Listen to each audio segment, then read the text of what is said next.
सप्तम स्कंद का आरंभ। श्री राम श्री राम श्री राम। छठे स्कंद में पुष्टि अनुग्रह की कथा कही गई है। भगवत अनुग्रह के पश्चात विकार वासना को नष्ट करके अनुग्रह का यदि सदुपयोग किया जाए तभी वह पुष्ट हो पाता है। सेवा स्मरण में तन्मय बनकर ही जीव पुष्ट हो सकता है। ठाकुर जी कई जीवों पर अनुग्रह करते हैं, किंतु उस अनुग्रह के सदुपयोग करने की रीति जीव जानता ही नहीं है। परिणामतः जीव पुष्ट तो बन नहीं पाता, अपितु दुष्ट बन जाता है। अब हम हिरण्यकश्यपु और प्रहलाद की कथा सुने। हिरण्यकश्यपु दैत्य बना और प्रहलाद देव। हिरण्यकश्यपु ने सारी संपत्ति का उपयोग भोग विलास के लिए किया, अतः वह दैत्य बना। प्रहलाद ने समय तथा अपनी शक्ति का उपयोग प्रभु की भक्ति करने में किया, अतः वह देव बन गया। वासना के 3 प्रकार एवं भगवान की समता और जगत की विषमता का समाधान। 7वें स्कंद में वासना के 3 प्रकार बताए गए हैं: असद वासना, सद्वासना एवं मिश्र वासना। इस 7वें स्कंद के आरंभ में परीक्षित राजा ने एक महत्वपूर्ण प्रश्न पूछा है। आप कहते हैं कि ईश्वर सर्वत्र है और वह संभाव से व्यवहार करते हैं। यदि ऐसी ही बात है, जो जगत में यह विषमता क्यों दृष्टिगोचर हो रही है? चूहे में भी ईश्वर है, बिल्ली में भी, तो फिर बिल्ली चूहे को क्यों मारकर खाती है? भगवान यदि सम है तो जगत में भी विषमता क्यों उत्पन्न करते हैं? यदि वे संभावी हैं तो फिर बार बार देवों का पक्ष लेकर वे दैत्यों को क्यों मारते हैं? यदि वे ईश्वर हैं तो फिर विषमता वे क्यों करते हैं? भगवान की दृष्टि में यदि सभी प्राणी समान हैं तो उन्होंने इंद्र के लिए वृत्रासुर का वध क्यों किया? मैं मानता था कि दैत्य तो पापी हैं, अतः हरि उनकी हत्या करते हैं, किंतु वृत्रासुर तो भगवत भक्त था, फिर उसकी उन्होंने हत्या क्यों की? सुखदेव जी कहते हैं, राजन, क्रिया में भले ही कदाचित विषमता हो भी जाए, किंतु भाव में तो नहीं ही होनी चाहिए। समता अद्वैत भाव में होती है, क्रिया में वह संभाव्य नहीं है। क्रिया से तो विषमता ही रहेगी, अतः भाव में समता रखनी चाहिए। घर में माता, पत्नी, संतान आदि होते हैं। पुरुष इन सभी के प्रति प्रेम तो एक समान ही रखता है, किंतु सभी के साथ एक समान बर्ताव नहीं कर सकता। वह माता को तो वंदन कर सकेगा, पर पुत्री को नहीं। प्रेम आत्मा के साथ होता है, देह के साथ नहीं। भावना के क्षेत्र में तो अद्वैत भाव होना ही चाहिए। समदर्शी बनना है, समव्यवहारी नहीं। समव्यवहारी होना तो संभव नहीं है। शंकराचार्य ने आज्ञा दी है, भावाद्वैतम सदा कुर्यात् क्रियाद्वैतम न करहिचित्। भागवत को आधि भौतिक साम्यवाद मान्य नहीं है, मात्र आध्यात्मिक साम्यवाद ही मान्य है। राजन, तुम्हें लगता है कि देवों का पक्ष लेकर भगवान ने असुरों का नाश किया, परंतु उन्होंने यह संहार तो उन असुरों पर कृपा करने के हेतु से ही किया था। एक दृष्टांत सुनो।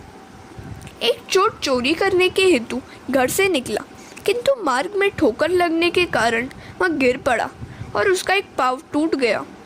इस कारण वह चोरी न कर सका। यह भगवान की कृपा थी या अकृपा? इसे कृपा ही समझनी चाहिए। पैर तो टूट गया, किंतु उसके कारण वह पाप तो न कर सका। राजन, जैसे तुम होगे, ईश्वर का रूप भी तुम्हें वैसा ही दिखाई देगा। ईश्वर का कोई एक निश्चित स्वरूप नहीं है। जीव जिस भाव से उन्हें देखता है, उसके लिए वे वैसे ही बन जाते हैं। हरे कृष्ण। वल्लभाचार्य जी कहते हैं कि ब्रह्म ईश्वर लीला करते हैं, अतः वे अनेक स्वरूप धारण करते हैं। शंकराचार्य कहते हैं कि ब्रह्म सर्वव्यापक है और निर्विकार है। उस ब्रह्म की कोई क्रिया नहीं है। कलश में रखा हुआ जल तो बाहर निकाला जा सकता है, किंतु अंदर समाया हुआ अवकाश या आकाश नहीं। ईश्वर को कोई बाहर नहीं निकाल सकता। ईश्वर में माया से इस क्रिया का अध्यारोप किया गया है। यह वेदांत का सिद्धांत है। माया की क्रिया ईश्वर के अधिष्ठान में आभासित होती है। लोग गाड़ी में बैठकर अहमदाबाद जाते हैं। अहमदाबाद में गाड़ी के पहुंचने पर वे कहते हैं कि अहमदाबाद आ गया, किंतु यहाँ आने की क्रिया उस नगर की नहीं, गाड़ी की ही है। ईश्वर निराकार रूप से सर्वत्र व्यापक है। ईश्वर यदि किसी स्थान पर आवागमन करेगा तो उन्हें सर्वव्यापक कैसे कहा जा सकेगा? किसी भी स्थान पर जिसका अभाव न हो उसे ही सर्वव्यापी कहा जा सकता है। आचार्य शंकर का मत है कि ईश्वर निष्क्रिय है। माया के कारण ही उनमें क्रिया का भास होता है, पर वास्तव में भगवान कुछ भी नहीं करते, अतः उनमें विषमता नहीं है। अग्नि निराकार है, फिर भी जब लकड़ी जलती है तो लकड़ी जैसा ही आकार अग्नि का भी आभासित होता है। उपाधि के कारण आकार का भास होता है। परमात्मा का वास्तविक स्वरूप व्यापक, निराकार और आनंद रूप है। आचार्य शंकर का यह दिव्य सिद्धांत है।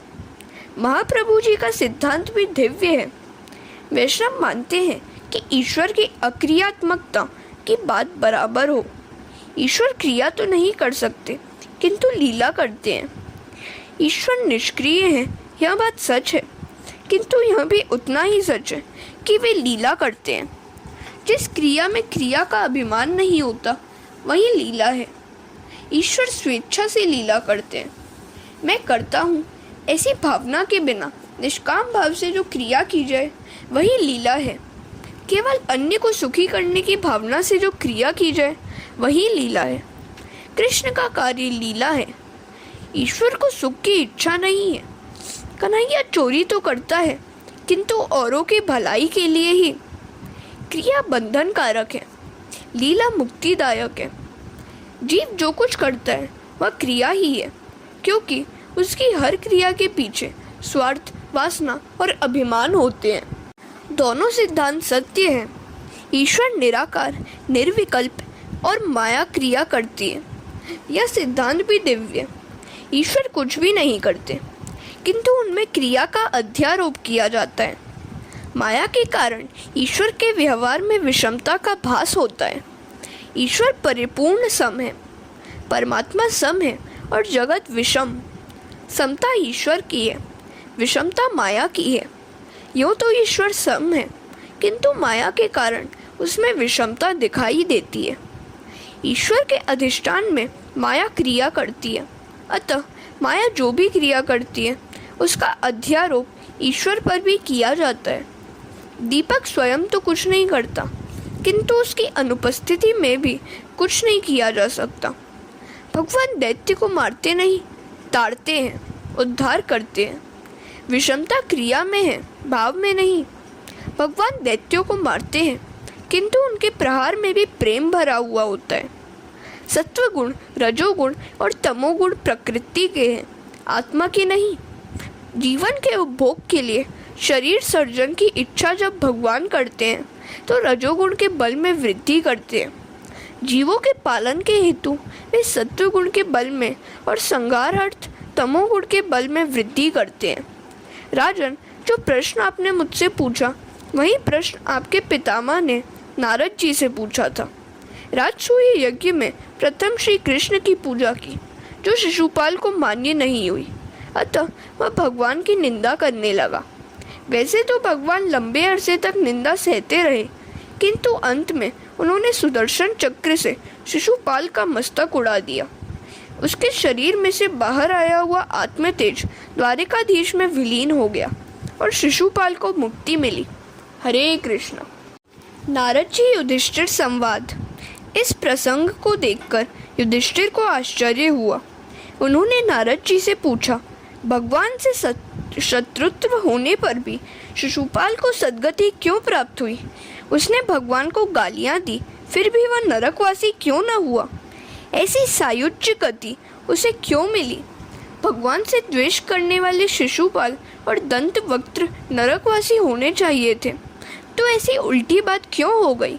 नारद जी ने कहा, श्रवण करो राजन, परमात्मा में किसी भी प्रकार तन्मय होने की आवश्यकता है। परमात्मा ने कहा है कि जीव चाहे किसी भी भाव से मेरे साथ तन्मय बने, मैं उसे अपने स्वरूप का दान करता हूँ। राजन, किसी भी भाव से मन परमात्मा के साथ एकाकार होना चाहिए। जिस प्रकार भक्ति के द्वारा ईश्वर से मन लगाकर कई मनुष्य परमात्मा की गति को पा सके हैं, वैसे ही काम, द्वेष, भय या स्नेह के द्वारा भगवान से नाता लगाकर कई व्यक्ति सद्गति पा गए। गोपियों ने मिलन की तीव्र कामना से, कंस ने भय से, शिशुपाल आदि कुछ राजाओं ने द्वेष से, यादवों ने पारिवारिक संबंध से, अपने स्नेह से और हमने भक्ति से अपने मन को भगवान से जोड़ लिया है। कुछ गोपियाँ कृष्ण को काम भाव से भजती हैं। श्री कृष्ण का स्वरूप देखकर भले ही उन्हें उनके प्रति काम भाव जाग जाए, किंतु जिसका ध्यान करते हैं वह तो निष्काम है। निष्काम कृष्ण का ध्यान करती हुई गोपियाँ भी निष्काम हो गई। किंतु जगत के स्त्री पुरुषों का ध्यान काम भाव से करोगे तो नरक में जाओगे। श्री कृष्ण के प्रति काम भाव रखकर सतत उनका चिंतन करती हुई गोपियाँ भी निष्काम बनी रही। परमात्मा के पूर्ण निष्काम होने के कारण उन्हें अर्पित किया गया काम भी निष्काम बन गया। काम का जन्म रजोगुण में से होता है। ईश्वर बुद्धि से परे है। ईश्वर के पास काम नहीं जा सकता। सूर्य के पास अंधकार नहीं जा सकता। जिनका चिंतन किया गया था वह श्री कृष्ण निष्काम होने के कारण उनका काम भाव से चिंतन करने वाली गोपियाँ भी निष्काम बन गई। कंस डर के मारे तन्मय हो गया था। उसे देवकी का 8वां पुत्र ही हमेशा दिखता रहता था। शिशुपाल अपने शत्रु के रूप में भगवान का चिंतन करता रहता था। इस प्रकार ईश्वर में किसी भी भाव से तन्मय होना चाहिए। तस्मात् केनाप्युपायने मनः कृष्णे निवेशयेत्। अतः हर किसी व्यक्ति को चाहिए कि वह श्री कृष्ण से अपना मन जोड़ ले। यह शिशुपाल साधारण व्यक्ति नहीं था, वह तो विष्णु भगवान का पार्षद था। नारद जी ने जय विजय की तीनों जन्मों की कथा संक्षेप में सुनाई। जय और विजय पहले जन्म में हिरण्याक्ष और हिरण्यकश्यपु बने, दूसरे जन्म में रावण और कुंभकर्ण बने और तीसरे जन्म में शिशुपाल और दंतवक्त्र बने। हरे कृष्ण। हिरण्यकश्यपु वृतांत। नारद जी ने हिरण्यकश्यपु और प्रहलाद की कथा का आरंभ किया। वे कहने लगे कि दिति के 2 पुत्र थे, हिरण्याक्ष और हिरण्यकश्यपु।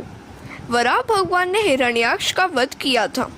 धर्मराज ने नारद जी से प्रार्थना की, मैं प्रहलाद की कथा विस्तार पूर्वक सुनना चाहता हूँ। वे महान भगवत भक्त थे, फिर भी हिरण्यकश्यपु ने उन्हें क्यों मारना चाहा? नारद जी ने कहा, दिति वस्तुतः भेद बुद्धि थी। भेद बुद्धि से हिरण्याक्ष और हिरण्यकश्यपु ममता और अहंकार से उत्पन्न होते हैं। मैं और मेरा भेद बुद्धि की संतानें हैं। सभी दुखों का मूल भेद बुद्धि है और सभी सुखों का मूल अभेद भाव है। शरीर से नहीं अपितु बुद्धि से यदि अभेद भाव स्थापित हो सके तो सभी के प्रति समबुद्धि हो सकती है। अहंकार को मारना कठिन है। विवेक से ममता का तो नाश हो सकता है, किंतु अहम भाव का नहीं। पर यदि अर्पण करने वाला व्यक्ति अपना मेरापन भी प्रभु को अर्पित कर दे तो ठाकुर जी कृपा करते हैं। मुझ में अभिमान नहीं है, ऐसा मानना भी अभिमान ही है।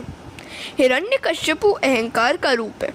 उसका व्यवहार ही ऐसा है कि जिससे देवों को, ज्ञानी पुरुषों को और अन्य सभी को कष्ट होते हैं। अभिमान सभी को सताता है और रुलाता है। ममता तो शीघ्र मर जाती है, किंतु अहंकार शीघ्र मरता नहीं है और उसे मारना बड़ा कठिन है। वह न तो रात को मरता है और न दिन में। वह न तो घर के अंदर मरता है और न घर के बाहर।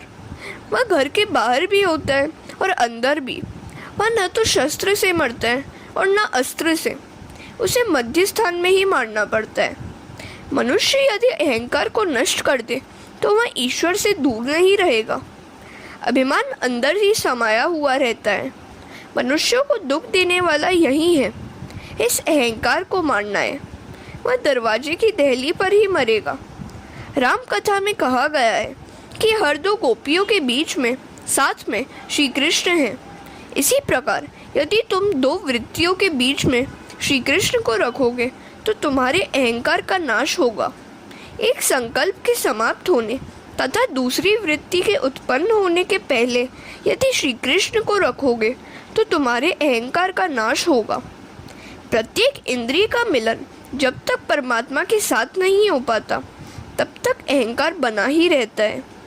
पुरुष ईश्वर स्मरण में तन्मय हो जाए और अन्य किसी भेद का अस्तित्व न रहे तो अहंकार की मृत्यु अवश्य होगी।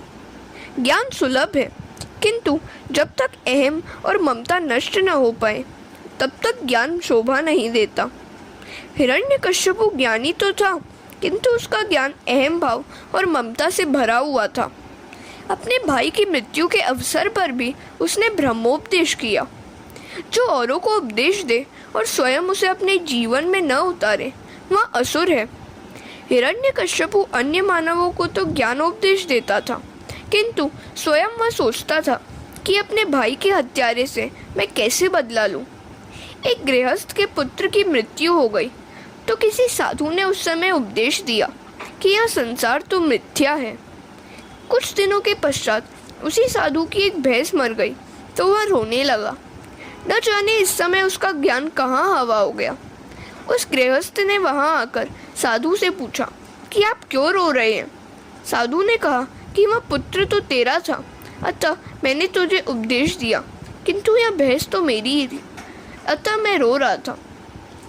जब तक अहम भाव और ममता विद्यमान है तब तक ज्ञान का पाचन नहीं हो पाता।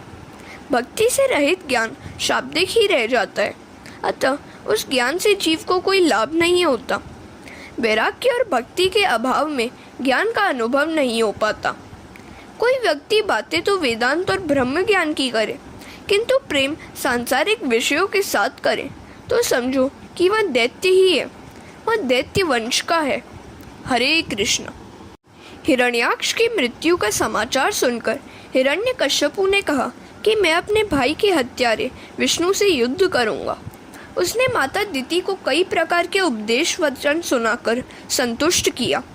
उसने सोचा कि मैं विष्णु से अभी युद्ध नहीं करूंगा, अपितु पहले वरदान प्राप्त करके अमर हो लूं, फिर युद्ध करूं। हिरण्यकश्यपु तपश्चर्या करने चला तो उसकी पत्नी कयाधु ने पूछा कि वापस कब लौटेंगे। तो उसने उत्तर दिया कि कुछ निश्चित नहीं है, मैं 10,000 वर्षों तक तप कर सकता हूँ, तप से अनेक सिद्धियाँ प्राप्त करके ही घर वापस आऊँगा। हिरण्यकश्यपु मंद्राचल पर्वत पर आया। यह कथा भागवत में नहीं है, व्यास जी ने विष्णु पुराण में यह कथा लिखी है। हिरण्यकश्यपु की तपश्चर्या का वृतांत जानकर देवों ने बृहस्पति से प्रार्थना की, आप हिरण्यकश्यपु की तपश्चर्या में बाधा उपस्थित कीजिए। यह सुनकर बृहस्पति तोते का रूप धारण करके मंद्राचल पर्वत पर आए और जहाँ हिरण्यकश्यपु तपस्या करने बैठा हुआ था वहीं किसी वृक्ष पर बैठकर नारायण का जप करने लगे। जैसे ही हिरण्यकश्यपु मंत्र का जप आरंभ करता वह तुरंत नारायण नारायण रटना शुरू कर देते। यह देखकर हिरण्यकश्यपु ने सोचा कि विष्णु की हत्या करने के लिए तो मैं तपश्चर्या कर रहा हूँ और इसी का कीर्तन यह तोता कर रहा है, यह कहाँ से आ गया, हटता ही नहीं है। आज तपश्चर्या करने के लिए शुभ दिवस नहीं है। यह सोचकर वह थककर सायंकाल को घर वापस लौट गया। कयाधु को आश्चर्य हुआ कि मेरा पति आज ही क्यों वापस आ गया, पर वह पति से यह बात कैसे पूछे, क्योंकि वह क्रोधी जो था शायद वह कह दे कि तुझे क्या लेना देना है। अतः कयाधु ने सोचा कि मैं किसी युक्ति से पूछ लूँगी। उसने रसोई घर के सेवकों से कहा कि आज मैं स्वयं ही रसोई बनाऊंगी। पति की गुप्त बातें जाननी हो तो कयाधु के रास्ते पर चलो। भोजन में बड़ा वशीकरण होता है। लोभी को द्रव्य से वश में करो और अभिमानी को प्रशंसा से। हिरण्यकश्यपु अभिमानी था, अतः उसकी पत्नी उसकी सेवा करते हुए उसकी प्रशंसा करने लगी। राजा भोज ने एक बार कालिदास से पूछा था कि चीनी से भी अधिक मीठी वस्तु कौन सी है। कालिदास का उत्तर था प्रशंसा। कयाधु कहने लगी, इंद्र चंद्र आदि देव तो आपसे थर थर कांपते हैं। आप जितेंद्रिय हैं, ज्ञानी हैं। आपके जैसा वीर न तो कभी कोई हुआ है और न कभी होगा। मैं कितनी भाग्यशालिनी हूँ कि आप जैसा पति मुझे मिला है। मैं जानती हूँ कि निर्धारित काम को संपूर्ण किए बिना आप लौट ही नहीं सकते। क्या आज वन में कुछ ऐसा प्रसंग हो गया कि जिसके कारण आपको वापस लौटना पड़ा? कयाधु ने कुछ गरम गरम पकौड़े आदि खिला दिए होंगे। राक्षस को ऐसा भोजन ही पसंद आता है। जिसे सात्विक भोजन पसंद नहीं आता वही राक्षस है। हिरण्यकश्यपु अपनी प्रशंसा सुनकर खिल उठा और कहने लगा, वैसे तो मैं अपने निश्चित काम को पूरा किए बिना नहीं लौटता, किंतु बाधा आ गई और अपशकुन भी हो गया, सो वापस आ गया। कयाधु ने पूछा, कौन सी बाधा आ पड़ी? क्या अपशकुन हो गया था? हिरण्यकश्यपु ने कहा, मैं जिस वृक्ष के नीचे बैठकर तपश्चर्या कर रहा था, उसी वृक्ष पर बैठकर एक तोता नारायण नारायण करने लगा। कयाधु को बड़ा आनंद हुआ कि चाहे जैसे भी सही, आज इन्होंने नारायण का नाम तो लिया, क्योंकि मेरे पति तो बड़े ही अभिमानी और नास्तिक हैं। यदि मैं उन्हें नारायण का धुन जप करने को कहूँगी तो वे नहीं मानेंगे, अतः मुझे कोई युक्ति सोचनी पड़ेगी। हरे कृष्णा। अपने पति को जप प्रवृत्ति में से युक्ति से बचा ले और उसे पाप करने से रोके, वही सच्ची पत्नी है। पति को धर्म परमात्मा के मार्ग में ले जाए, वह पत्नी ही धर्म पत्नी है। पति को पत्नी ही धर्म और मोक्ष के मार्ग पर ले जा सकती है। कयाधु ने सोचा कि यह बड़ा अच्छा अवसर है कि इस बहाने मैं अपने पति से बार बार भगवान का नामोच्चार तो करा सकूंगी। वह चाहती थी कि उसका पति सुधर जाए। भोजन आदि से निवृत्त होकर शयन के समय उसने पति की चरण सेवा करते हुए कहा कि भोजन के समय आपकी बातों में मेरा पूरा ध्यान नहीं था। हाँ, तो वन में क्या हुआ था? हिरण्यकश्यपु ने कहा, देवी, वहाँ एक तोता आकर कह रहा था, नारायण नारायण। कयाधु ने कहा, तोता क्या बोलता था? हिरण्यकश्यपु ने कहा, नारायण नारायण। कयाधु ने कहा, भला ऐसा कैसे हो सकता है? क्या सचमुच वह तोता बोलता था? हिरण्यकश्यपु ने कहा, हाँ, वह नारायण नारायण बोलता था। बेचारा कामातुर पति। पत्नी ने युक्ति से बार बार यही बात उससे कहलाई। कयाधु ने इस प्रसंग से लाभ उठाकर अपने पति के मुख से नारायण का 108 बार नामोच्चार करवाया। साधारणतया पुरुष कामांधता के कारण स्त्री के अधीन ही होता है, अतः पत्नी चाहे तो अपने पति को सुधार सकती है। पत्नी यदि सुपात्र होगी तो अपने पति को भगवत भजन में लीन कर सकेगी। माता पिता हिरण्यकश्यपु कयाधु भगवान का नामोच्चार कर रहे थे कि उसी समय माता के गर्भ में प्रहलाद जी की स्थापना हुई। अतः पिता के राक्षस होने पर भी उसका पुत्र प्रहलाद महान भगवत भक्त हुआ। कयाधु सगर्भा हुई और हिरण्यकश्यपु तपस्या करने वन में चले गए। उसने वहाँ 36,000 वर्ष तक तपश्चर्या की, अन्न जल का भी त्याग कर दिया। इस कलयुग में प्राण अन्न और जलमय है, किंतु उस सतयुग में प्राण अस्थिमय था, अतः वैसी तपश्चर्या शक्य थी। मात्र तप करने से ही मनुष्य का कल्याण नहीं हो सकता, वह शुद्ध नहीं हो सकता। तप के साथ साथ भावना और हेतु भी शुद्ध होने चाहिए। हिरण्यकश्यपु का हेतु अशुद्ध था। दुर्योधन ने भी विष्णु याग किया था, किंतु वह धन तो पापमय ही था। यदि योग की साधना करते हुए योगी का हेतु अशुद्ध हो, निश्चय उसका पतन ही होगा। केवल योग साधना से हृदय विशाल नहीं हो सकता। योग सिद्धि से अन्य शक्तियाँ तो प्राप्त होंगी, किंतु हृदय की विशालता नहीं प्राप्त हो सकती। ब्रह्मानुभूति के बिना हृदय विशाल नहीं हो सकता। हिरण्यकश्यपु की तपश्चर्या से प्रसन्न होकर ब्रह्मा जी वहाँ आए। वह तो मिट्टी के ढेर में ढका सा हुआ था। ब्रह्मा जी ने जल छिड़का तो वह बाहर आया। ब्रह्मा जी ने उससे पूछा कि उसकी क्या इच्छा है, तो हिरण्यकश्यपु ने कहा कि मुझे अजर अमर बनाइए। ब्रह्मा जी ने कहा कि मरना तो सभी को है, जिसका भी जन्म हुआ है उसे मरना तो पड़ता ही है, तू कुछ और मांग।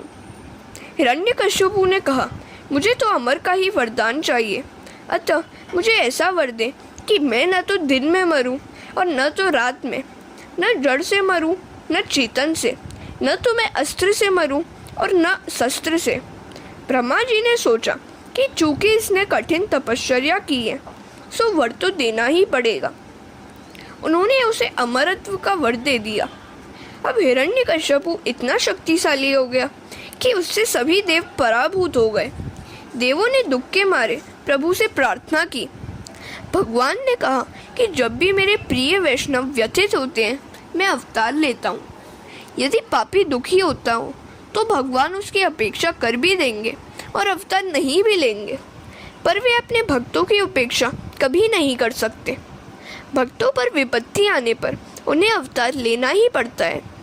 देवों को भगवान ने आश्वासन दिया कि जब कभी हिरण्यकश्यपु अपने पुत्र से शत्रुता करेगा और उसकी हत्या के लिए तत्पर होगा, तब मैं अवतार लूँगा और हिरण्यकश्यपु का वध करूँगा।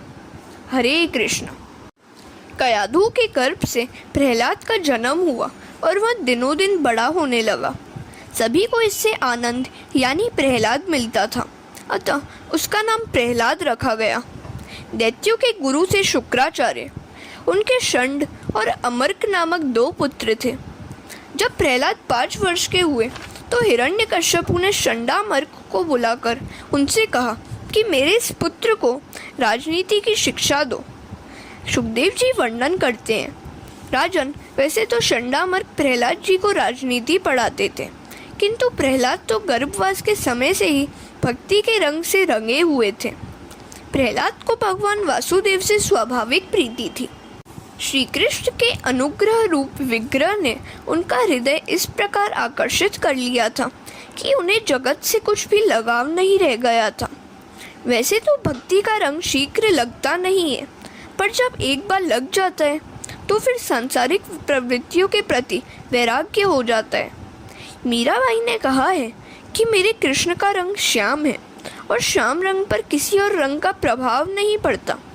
प्रहलाद जी जन्म से ही भक्ति के रंग में रंगे हुए थे। वे महावैष्णव थे। वे गुरु जी की शिक्षा सुनते थे, किंतु राजनीति का चिंतन वे जरा भी नहीं करते थे। सच्चे ज्ञानी भक्त का यही तो लक्षण है कि जब तक देहाभान है उसके व्यवहार में क्षति नहीं आती। गुरुजी ने सोचा कि यह राजपुत्र तो बड़ा सयाना है, अतः इसकी शिक्षा से प्रभावित होकर उसके पिता उसे कुछ न कुछ पुरस्कार अवश्य देंगे। वे प्रहलाद को लेकर राज्यसभा में आए। प्रहलाद ने पिताजी को प्रणाम किया तो पिताजी ने बालक को उठाकर गोद में बिठाकर प्यार किया और पूछा, बेटे, तू गुरुजी के घर कल पढ़ने गया था, तो कल की पढ़ाई तुझे याद है या नहीं? जो भी पाठ तुझे अच्छा लगा हो वह बोल जा। प्रहलाद ने सोचा कि पिताजी उत्तम प्रकरण की बातें पूछते हैं और इधर गुरुजी ने तो मार काट की बात ही सिखलाई है, वह मैं कैसे कर सकता हूँ। अतः उन्होंने पिताजी को अच्छी सी बात बताई। अंधियारे कुएं के सामने यह घर ही अपने अधपतन का मूल कारण है। जीवों के लिए यही श्रेयस्कर है कि वे गृह त्याग करके वनवासी बने और वहाँ भगवान श्रीहरि का आश्रय ग्रहण करें। प्रहलाद बोले, पिताजी, अनेक जन्मों के अनुभव से मैं यह कह रहा हूँ कि यह जीव कई बार स्त्री, पुरुष, पशु, पंछी बना है। हजारों जन्मों से विभू से विभक्त बना हुआ यह जीव लौकिक सुखोपभोग में लीन है, फिर भी वह अतृप्त ही है। तृप्ति भोगने से नहीं, त्याग से ही प्राप्त होती है। संसार तो दुख का सागर है। प्रत्येक जीव व्यथित है। पाप और पुण्य के समान होने पर यह मानव देह प्राप्त होती है। जैसे यह पाप भोगना पड़ता है, वैसे ही पुण्य भी भोगना ही पड़ता है। संसार प्रतिक्षण परिवर्तनशील है। पिताजी, आज तक मेरे अनेक जन्म हो चुके हैं। मैं अपने अनुभव से कहता हूँ कि स्वार्थ और कपट के सिवाय इस जगत में और कुछ भी नहीं है। फिर भी जीव अविवेकी है। निस्वार्थ प्रेमी मात्र परमात्मा ही है। अन्य सभी का प्रेम स्वार्थ और कपट से भरा हुआ है। संसार में रहकर कपट और छल करना ही पड़ता है। जहाँ कोई वासना आई कि छल कपट करना ही पड़ता है। पति पत्नी के प्रेम में भी स्वार्थ और कपट होता ही है। जीव कितना स्वार्थी और कपटी है। मुझे एक सनारी मिली जो बता रही थी कि उसके सास जी ने उसे चेतावनी दी है कि 3 पुत्रियां काफ़ी हैं। अगर चौथी बार भी उसने पुत्री को जन्म दिया तो किसी भी तरह उसे घर से निकाल बाहर किया जाएगा। वैसे पुत्र का जन्म हो या पुत्री का, किसी के अपने बस की बात तो नहीं है। पुत्र एक ही कुल का उद्धार करता है, जबकि सुयोग्य पुत्री तो पिता और पति दोनों के कुलों का उद्धार करती है। दुर्भाग्यवश यदि पत्नी बीमार पड़ जाए तो वह 4-5 हजार का खर्च कर देगा। 2-4 प्रतीक्षा भी करेगा।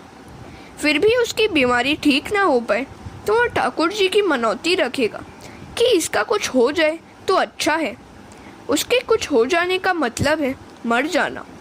वह सोचता है मेरी आयु भी अधिक नहीं है, 48वां वर्ष ही तो अभी शुरू हुआ है, मेरे कारोबार भी ठीक ठीक ही चल रहे हैं, अतः दूसरी पत्नी तो मिल ही जाएगी। पति पत्नी के प्रेम भी कपट है। पति या पत्नी एक दूसरे के लिए दुखदाई हो तो वे सोचते हैं कि यह मर जाए तो कितना अच्छा हो। सुर नर मुनि सबकी यह रीति, स्वार्थ लागी करही सब प्रीति। पति और पत्नी एक दूसरे को सुख सुविधा देते हैं, अतः एक दूसरे को प्रिय लगते हैं। उनमें से किसी ने भी दुख देना शुरू किया कि उससे घृणा होने लगेगी। जगत में स्वार्थ और कपट के सिवा और कुछ भी नहीं है। हरे कृष्ण।